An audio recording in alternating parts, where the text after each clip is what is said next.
Hi, I'm Nicolas. And I'm Andreas. It's been a while since our last update, but we've got something big to share about the people behind JuicyFields. They've been busted. That's the sound of a video released by Spanish police.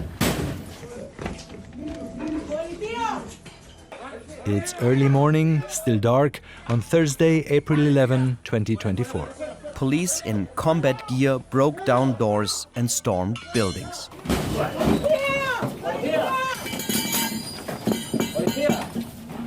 At various locations in Europe and in the Dominican Republic. Simultaneously to prevent any of the suspects from warning each other. Operation Action Day was huge. Led by law enforcement in Spain, France and Germany, it involved more than 400 officers in 11 countries. They searched 38 houses, arrested 9 people.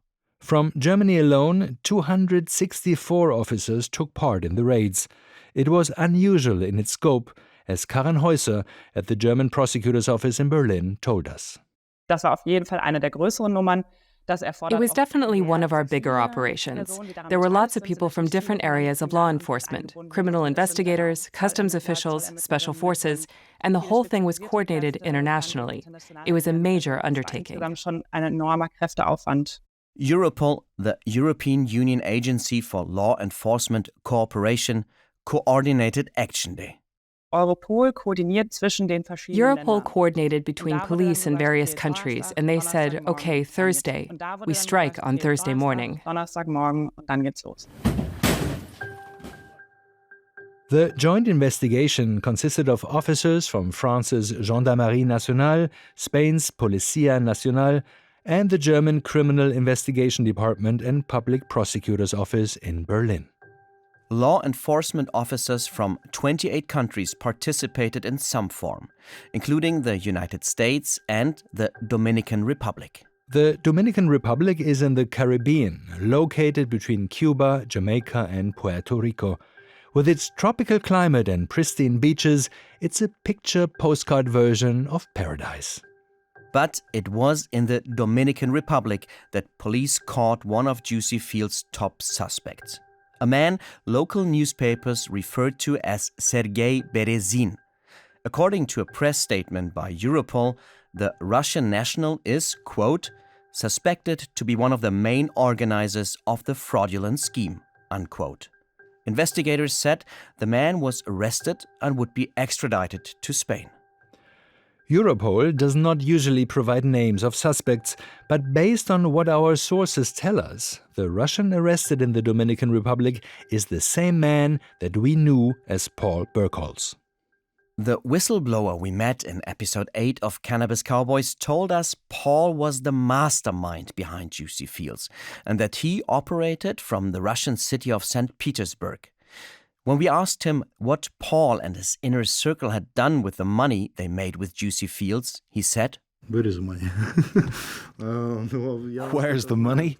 Good question. Well, at the end of last year, as far as I know, they were traveling in the Caribbean. They bought houses and land there and invested in businesses. All the money is divided between the inner circle. Now they're all out on the ocean in their yachts. The German prosecutor's office, meanwhile, has confirmed that the Russian lead, as we called it in Cannabis Cowboys, is still hot. We continue to assume that the operation was controlled from within Russia. As we said earlier, they arrested 9 people. So, who are the others? Well, again, as we've said, the investigators haven't released any names. But in some cases, they did mention details such as their age, nationality, or function in the JuicyFields network.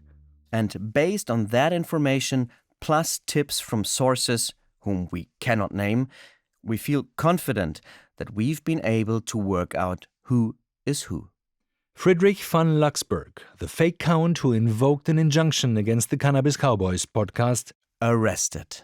His injunction meant we had to beep his name in episode 6 until we finally won our appeal and his injunction failed. Viktor Bittner, the director of the JuicyFields company in Berlin and former inventor of portable sausage grills. Arrested. We talked about him in episode 2 and 7. Daniel Gauci, JuicyFields spokesperson and chief business development officer. Arrested. He defended the company's business model when we interviewed him in Barcelona for episode 2. Willy van der Merwe, the South African businessman who became CEO of JuicyFields before the scam imploded. Arrested. We talked about him in episode 4 and 6. Plus other members of Paul's inner circle with codenames such as Alex Weimer and Erika Misella. Arrested. We talked about them in episodes 5 and 7 of the series.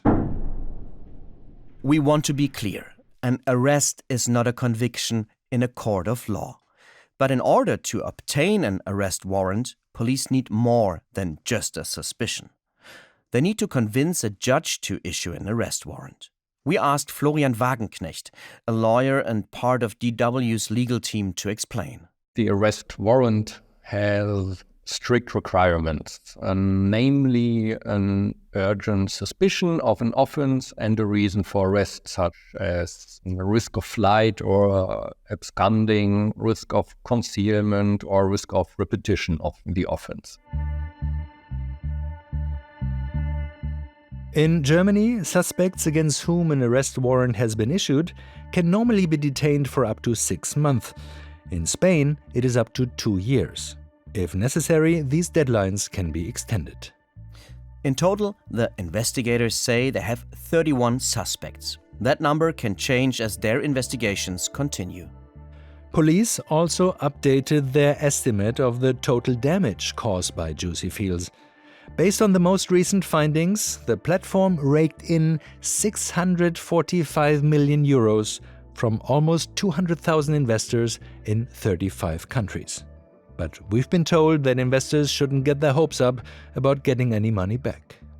Police said they seized about 9 million euros in cash, cryptocurrencies and real estate, a few luxury items, artworks and vehicles, computers, phones and other technical equipment.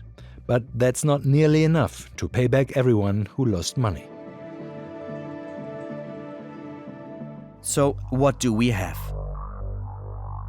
9 arrests, additional suspects, and lots of material seized by the police.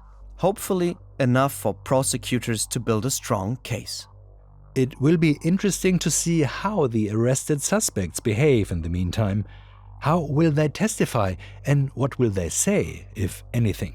Will they strike a deal with the prosecution in a bid for a reduced sentence? One thing is for sure, there will be developments in the JuicyFields case. We will keep you posted. And as always, if you have any valuable information regarding JuicyFields, don't hesitate to contact us. Write to us at cannabiscowboys@dw.com.